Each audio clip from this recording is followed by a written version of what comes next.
सम्यक न्यूज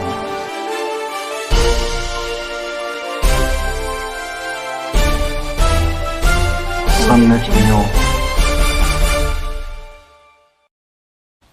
जय भीम।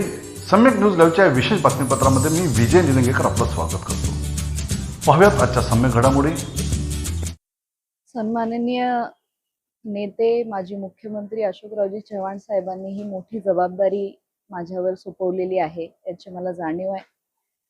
आपण जसं म्हणालात की अनेक दशकांच्या या जिल्हा बँकेच्या काळामध्ये पहिल्यांदाच महिला म्हणून ही संधी मला मिळालेली आहे आणि सर्वांचं मार्गदर्शन घेऊन आदरणीय खासदार माजी खासदार भास्कररावजी पाटील खदगावकर साहेबांनी अनेक वर्ष संचालक म्हणून काम केलेलं आहे, अध्यक्ष म्हणून काम केलेलं आहे।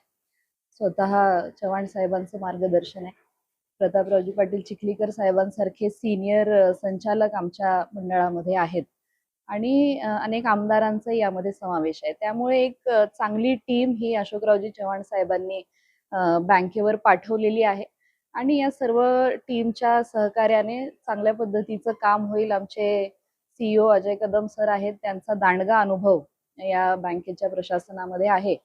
त्यामुळे येणाऱ्या काळात ज्या काही बँकेच्या अडचणी आहेत, कामकाज त्यांच्याकडून समजून घेऊन या अडचणींना राज्य स्तरावर आणि केंद्र स्तरावर पाठपुरावा करून बँकेला सुस्थितीमध्ये आणि शेतकऱ्यांच्या उपयोगासाठी जास्तीत जास्त काम कसं करता येईल हाच आमचा प्रयत्न राहील। आर्थिकदृष्ट्या बँक सक्षम होण्यासाठी काय उपाययोजना म्हणजे पहिल्या टप्प्यात काय होतं? मला वाटतं आजच लगेच आमचा प्लॅन असा काही ठरणार नाही। आम्ही सर्वजण बसून माननीय अध्यक्ष तुषारजी राठोड साहेब आहेत, मी आहे, CEO आहे आणि आम्ही सगळे संचालक मंडळ एक चांगला 5 पॉइंट प्लॅन म्हणा असं काहीतरी एक आम्हाला आखावा लागेल आणि मग येणाऱ्या 5 वर्षांच्या काळात त्या प्लॅनच्या माध्यमातून आपल्याला एक एक टप्पा पार करत जावं लागेल। असा प्लॅन आम्ही सर्व तयार करून मग आम्ही तुमच्याशी बोलू।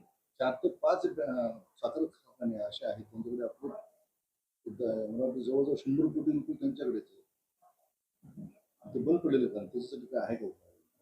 निश्चितपणे जसं मी म्हणलं की आजच आम्ही हा पदभार स्वीकारलेला आहे।